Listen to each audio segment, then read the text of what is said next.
भगवान की जय। प्रेम से बोलिए प्रेम गणपति भगवान की जय। प्रेम से बोलिए राधा रानी सरकार की जय। प्रेम से बोलिए वृंदावन बिहारी लाल की जय। आज का जो प्रसंग है कलयुग के राजवंश एवं कलयुग के धर्मों का वर्णन, इसी पर चर्चा होगी। आप लोग ध्यान से सुनेंगे। 12वें स्कंद में आश्रय लीला है। भागवत का प्रतिपाद तत्व आश्रय ही है। राजा परीक्षित ने पूछा, क्या पूछा मालूम है? राजा परीक्षित ने पूछा, अब इस पृथ्वी पर किसका राज होगा?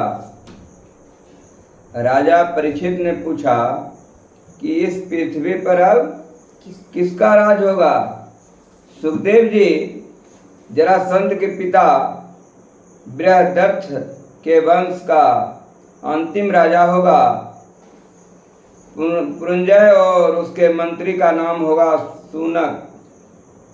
वह अपने स्वामी को मारकर अपने पुत्र प्रद्योत को राज सिंहासन पर बिठलाएगा। बाद में इस भारत खंड में नंद, चंद्रगुप्त, अशोक आदि राजा होंगे। उसके बाद 8 यवन तथा 10 गोरे राजा राज करेंगे। कलयुग के छलिया राजनीतिक भारत के टुकड़े टुकड़े करके देश को छिन्न भिन्न कर देंगे। कलयुग के दुष्ट शासक गायों की हत्या करेंगे। प्रजा का धन हड़प कर सौम्य विलास वैभव में लीन रहेंगे। कलयुग के ब्राह्मण वेद तथा संध्या से विहीन हो जाएंगे। अपने कुटुंब मात्र का पालन पोषण करना ही चतुराई मानी जाएगी और धर्म का सेवन मात्र कीर्ति के हेतु ही किया जाएगा। भागवत में बताए गए हैं कि कलयुग के लक्षण आज प्रत्यक्ष दिखाई दे रहे हैं। भागवत शास्त्र में बताए गए कि कलयुग के लक्षण आज प्रत्यक्ष दिखाई दे रहे हैं। तो हे राजन, कलयुग के अंत में धर्म की रक्षा हेतु भगवान कलिक अवतार धारण करेंगे। राजा परीक्षित से कृष्ण भगवान कह रहे हैं, राजा परीक्षित से सुखदेव जी कह रहे हैं कि कलयुग के अंत में धर्म की रक्षा हेतु भगवान कलिक अवतार धारण करेंगे। पृथ्वी पर आज तक न जाने कितने सम्राट आए और चले भी गए। कलयुग का ऐसा लक्षण है कि कलयुग का पुरुष जो है नारी के अधीन रहेंगे। कलयुग के पुरुष नारी के अधीन रहेंगे।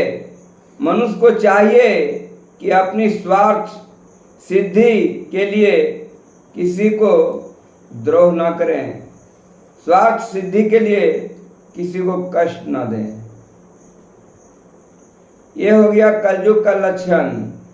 अब कलयुग के दोषों से बचने का क्या उपाय है, उसके बारे में बताने जा रहा हूं कि कलयुग के दोषों से बचने का उपाय नाम स्वकीर्तन। इस स्कंद में कलयुग के लक्षण, दोष तथा उससे बचने का उपाय बताए गए हैं। सबसे श्रेष्ठ उपाय कलयुग से बचने के लिए सबसे श्रेष्ठ उपाय क्या है मालूम है? कहता है कि कलयुग के लक्षण, दोष तथा उनसे बचने के उपाय बताए गए हैं। सबसे श्रेष्ठ उपाय है भगवान का नाम का स्वकीर्तन। भगवान का नाम लो और भगवान का कीर्तन करो। अगर कलयुग से बचना है तो मात्र ये ही 2 उपाय है, भगवान का नाम और भगवान का कीर्तन। कहता है कलयुग के कोई दोष होने पर भी एक लाभ है। कलयुग के कोई दोष होने पर भी एक लाभ है। कलयुग में जहां भी कृष्ण कीर्तन होगा उसके घर कलयुग कभी नहीं आएगा न जाएगा। कलयुग के कई दोषों होने पर भी एक लाभ है कि कलयुग में जहां भी कृष्ण कीर्तन होगा उसके घर कलयुग कभी नहीं जाएगा। कलयुग से बचने का एकमात्र उपाय है कृष्ण कीर्तन, कृष्ण भजन, दूसरा कोई उपाय नहीं है। कलयुग से बचना चाहते हैं, कलयुग से कहर से बचना चाहते हैं तो आप अपने घर में सुबह शाम कृष्ण भजन, कृष्ण कीर्तन कीजिए, भागवत पढ़िए, भागवत सुनिए। यही आपको कलयुग से बचने का एकमात्र उपाय है। सुखदेव जी कहते हैं कि हे राजन, कलयुग के अल्प लक्षण अनेक हैं। कलयुग के अल्प लक्षण अनेक हैं, किंतु श्री कीर्तन का कीर्तन करने से सभी दोषों से, पापों से छुटकारा प्रभु को पाया जा सकता है। सुखदेव जी कहते हैं हे राजन, कलयुग के अल्प लक्षण अनेक हैं, किंतु श्री कृष्ण का कीर्तन करने से, श्री कृष्ण का कीर्तन करने से सभी दोषों को, सभी पापों से छुटकारा प्रभु को पाया जा सकता है। और सतयुग में विष्णु के ध्यान से, त्रेता युग में यज्ञों से, द्वापर में विधि पूर्वक विष्णु पूजा से जो फल मिलता था वही फल कलयुग में भगवान के नाम कीर्तन से मिलता है। मृत्यु के समय परमेश्वर का ध्यान करने से वे जीव को अपने स्वरूप में समाहित कर देते हैं। बात समझ में आ रही ना कि कलयुग में भगवान के नाम कीर्तन से मिलता है, मृत्यु के समय परमेश्वर का ध्यान करने से वे जीव को क्या करते हैं, अपने स्वरूप में समाहित कर देते हैं। कहता है हे राजन, तुम आसन्न मृत्यु हो, अतः अपने हृदय में भगवान केशव की स्थापना करो। ये किससे कर रहा है? राजा परीक्षित से सुखदेव जी कह रहे हैं कि तुम आसन्न मृत्यु हो, अतः अपने हृदय में भगवान केशव की स्थापना करो, वे तुम्हें परम गति देंगे। कहता है हे राजन, जन्म जरा और मृत्यु शरीर के धर्म है। जो जन्म लिया उसको मृत्यु तो निश्चित है। तो सुखदेव जी कह रहे हैं कि हे राजन, जन्म जरा और मृत्यु शरीर के धर्म है, आत्मा को नहीं। ये मरना और जन्मना ये शरीर का है, आत्मा को नहीं है। आत्मा तो अजर और अमर है।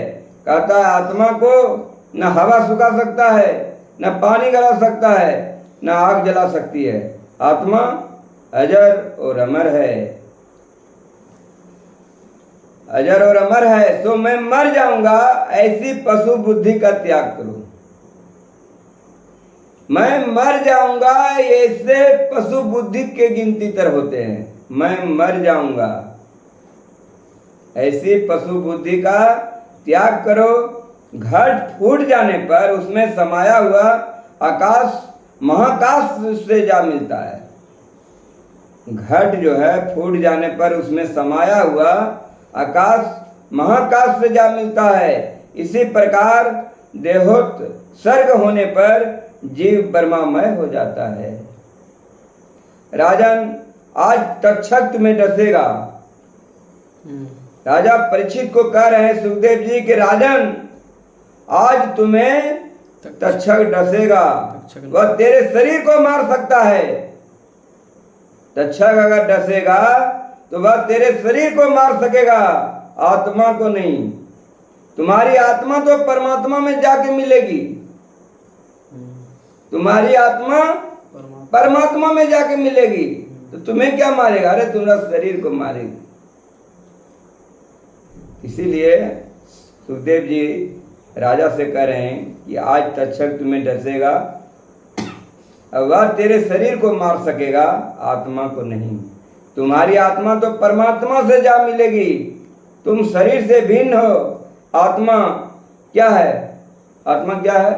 परमात्मा का अंश है। आत्मा परमात्मा का अंश है। कहता राजन, मैं ही परमात्मा रूप ब्रह्मा हूं और परम पद रूप ब्रह्मा भी मैं ही हूं। ऐसा सोचकर अपनी आत्मा को ब्रह्मा से जोड़ लो। सुखदेव जी कह रहे हैं कि राजन, मैं ही परमात्मा रूप ब्रह्मा हूं और मैं परम पद रूप ब्रह्मा भी हूं, मैं ही हूं। ऐसा सोचकर अपनी आत्मा को ब्रह्मा से जोड़ लो। तक्षक काल भी श्री कृष्ण का ही अंश है। तक्षक जो है, काल जो है, तक्षक काल भी श्री कृष्ण का ही अंश है। ये शरीर क्या है? नाशवान है। ये शरीर नाशवान है, आत्मा तो अमर है। कहता जब तक मैं यहां हूं तक्षक नहीं आ पाएगा।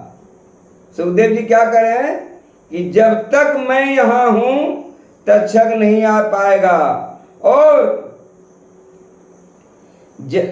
यदि कुछ और सुनने की इच्छा हो तो बताओ। सुखदेव जी राजा परीक्षित से कह रहे हैं कि जब तक मैं यहां हूं तक्षक नहीं आ पाएगा, और तो यदि कुछ और सुनने की इच्छा है तो बताओ।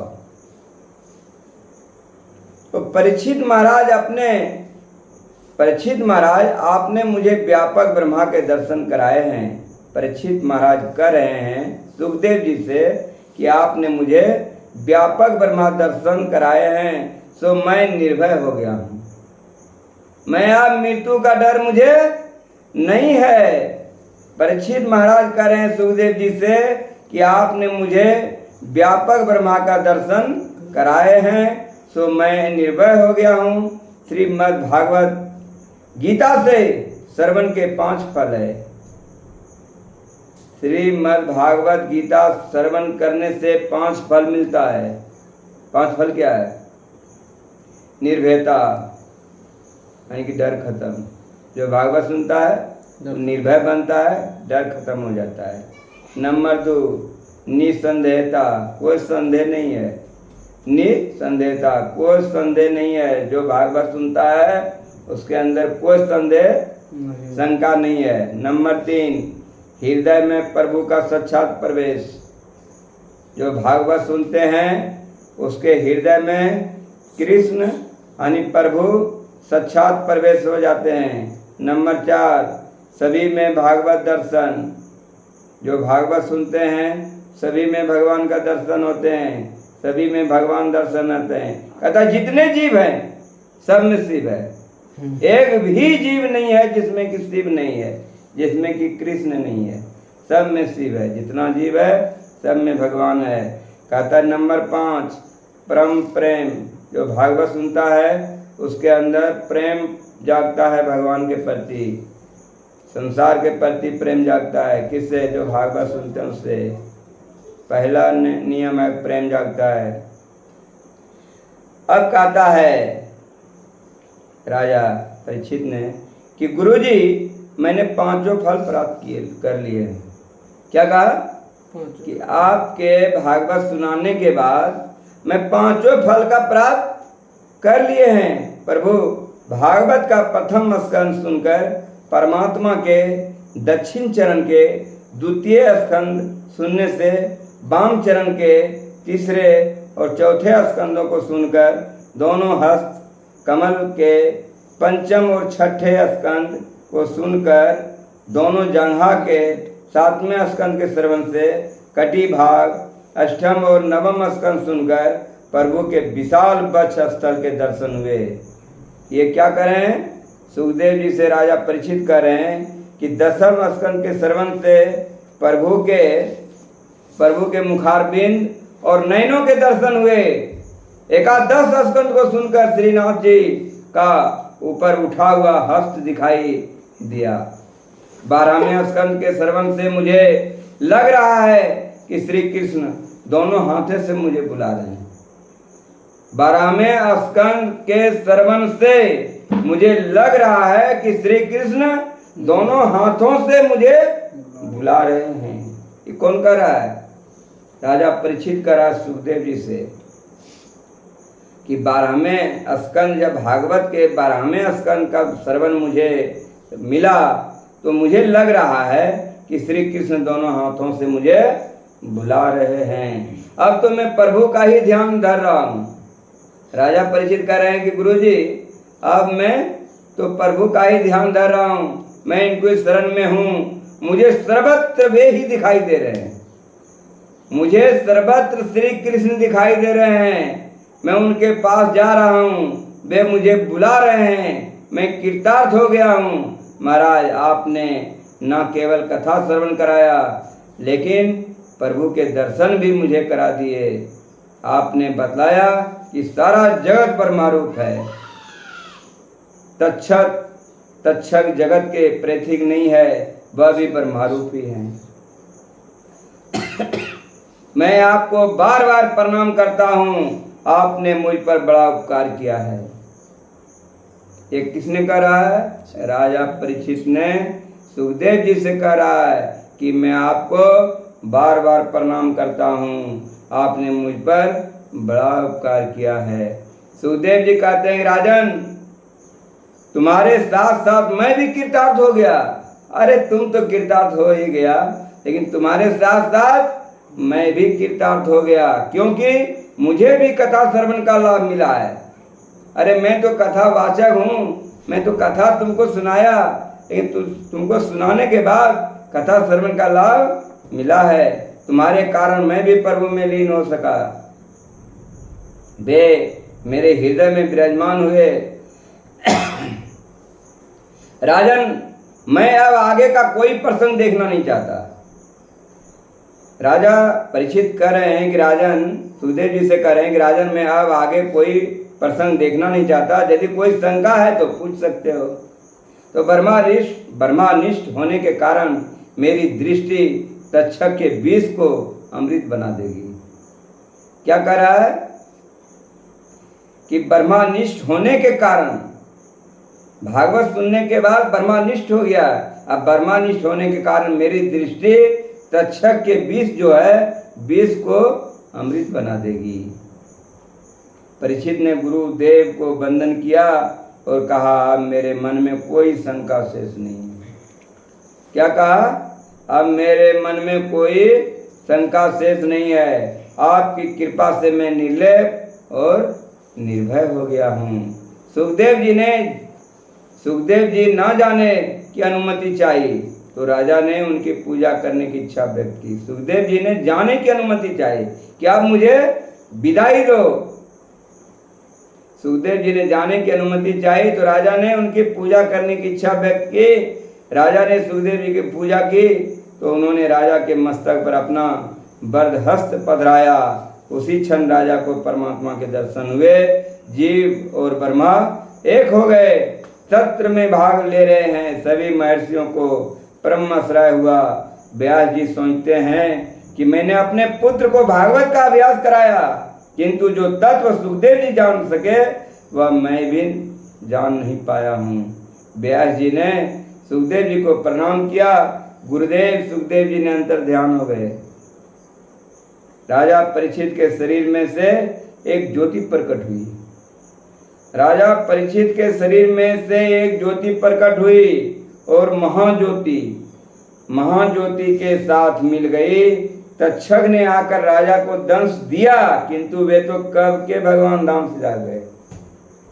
दंश मारने से पहले भगवान धाम सिधार चुके थे। परीक्षित की भांति काल के आगमन के पूर्व ही परम धाम जाने वाले को धन्य है। सूत जी कहते हैं कि परीक्षित का मोक्ष मैंने स्वयं देखा था। इस प्रकार सभी पापों के नाश करता और इंद्रियों के नियंता भगवान श्री हरि का भागवत में वर्णन है। कथा सुनकर जीवन में उतारोगे। कथा श्रवण जो है ध्यान से करो। प्रवचन सुनना है तो ध्यान से सुनो। प्रवचन क्यों देते हैं संत महात्मा? कहता है कि प्रवचन संत महात्मा इसलिए देते हैं कि हमारे ईश्वर, हमारे सदगुरु, हमारे संत इस दुनिया से क्या करके चले गए हैं, उसी को आज को ताजा करने के लिए लोग प्रवचन देते हैं। तो प्रवचन सुन करके उसको जीवन में उतारो। कहता है कथा सुनकर जीवन में उतारोगे तो कथा श्रवण सार्थक होगा। कथा सुनकर जीवन में उतारोगे तो कथा श्रवण सार्थक होगा। का सत्कर्म का कोई अंत नहीं होता, सत्कर्म का कोई अंत नहीं होता। जीवन के अंत तक सत्कर्म करते रहो, सत्कर्म का कोई अंत नहीं होता और जीवन के अंत तक सत्कर्म करते रहो। कहता है कथा श्रवण के समय वक्ता और श्रोता, वचन को जरा ध्यान से सुनेंगे कि कथा सुन रहे हैं, कथा श्रवण के समय वक्ता और श्रोता से जाने अनजाने कुछ दोष हो जाए, यानी बोलने वाले को और सुनने वाले को, यानी वक्ता और श्रोता। वक्ता माने होता है बोल रहा है और श्रोता मतलब होता है जो सुन रहा है। तो कथा श्रवण के समय वक्ता और श्रोता से जाने अनजाने कुछ दोष हो जाने की संभावना है। तो अतः क्या करना है, अगर कुछ दोष हो जाए तो क्या करना है, मैं जो बताने जा रहा हूं भागवत की कृपा से ध्यान से सुनेंगे। अतः 3 बार श्री हरिये नमः, श्री हरिये नमः, श्री हरिये नमः इस प्रकार बोलो। ऐसा जप करने से सभी दोष जल जाएंगे, सभी पाप नष्ट हो जाएंगे।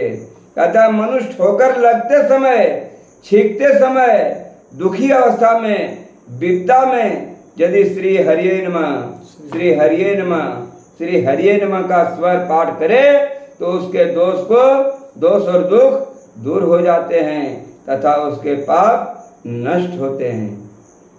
कहता अंत में जिनका नाम स्वकीर्तन सभी पापों को नाश करता है और जिनके किए गए प्रणाम सभी दुखों को शांत करते हैं, उस परमात्मा को श्री हरि को हम प्रणाम करते हैं। कहता अंत में जिनका नाम स्वकीर्तन सभी पापों को नाश करता है और जिनके किए गए प्रणाम सभी दुखों को शांत करते हैं, उस परमात्मा को श्री हरि को हम प्रणाम करते हैं। अब थोड़ा सा एक भजन है, हमारे साथ आप लोग गाएंगे। राधे कृष्ण राधे कृष्ण राधे कृष्ण कहिए, राधे कृष्ण राधे कृष्ण राधे कृष्ण कहिए, जह विधि राखो कृष्ण तह विधि रहिए, जह विधि राखो कृष्ण तह विधि रहिए। राधे कृष्ण राधे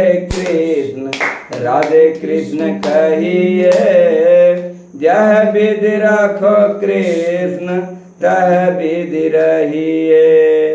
मुख में हो कृष्ण नाम कृष्ण सेवा हाथ में, मुख में हो कृष्ण नाम कृष्ण सेवा हाथ में, तू अकेला नहीं प्यारे कृष्ण तेरे साथ में, तू अकेला नहीं प्यारे कृष्ण तेरे साथ में। विधि का विधान जान, विधि का विधान जान, हानि लाभ सही है, विधि का विधान जान, हानि लाभ सही है। जह विधि राखो कृष्ण तह विधि रहिए, जह विधि राखो कृष्ण तह विधि रहिए। राधे कृष्ण राधे कृष्ण कहिए, राधे कृष्ण राधे कृष्ण कहिए, जह विधि राखो कृष्ण तह विधि रहिए, जह विधि राखो कृष्ण तह विधि रहिए। किया अभिमान तो फिर मान नहीं पाएगा, किया अभिमान तो मान नहीं पाएगा।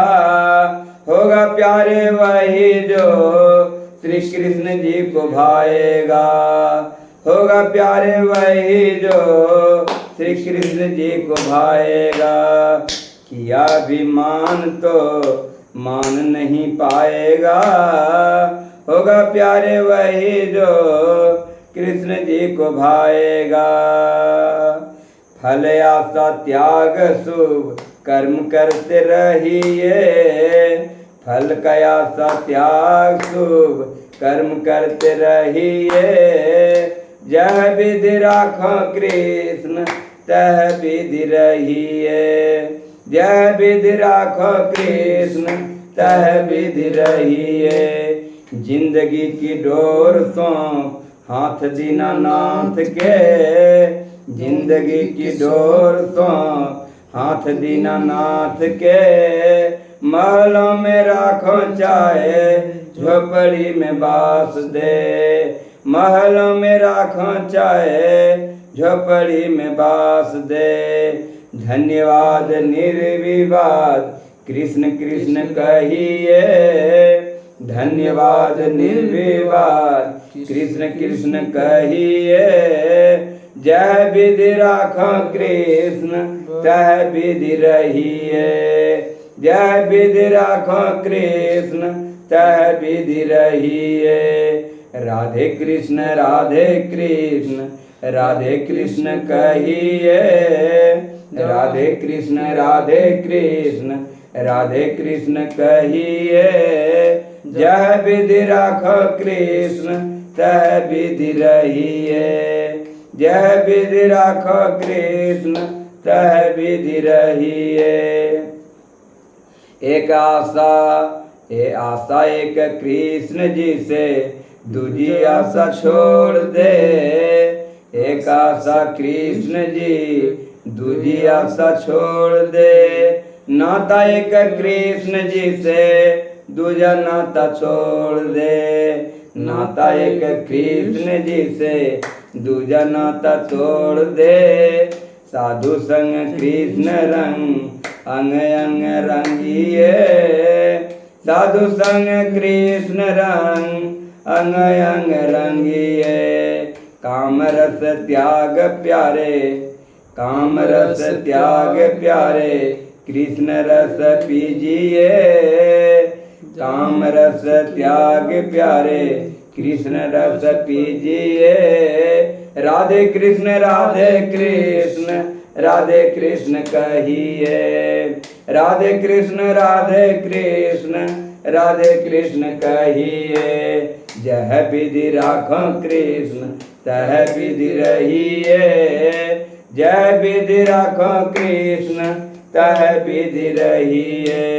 प्रेम से बोलिए कृष्ण भगवान की जय। यह वीडियो आपको सही लगा तो सब्सक्राइब कीजिए और लाइक कीजिए। धन्यवाद।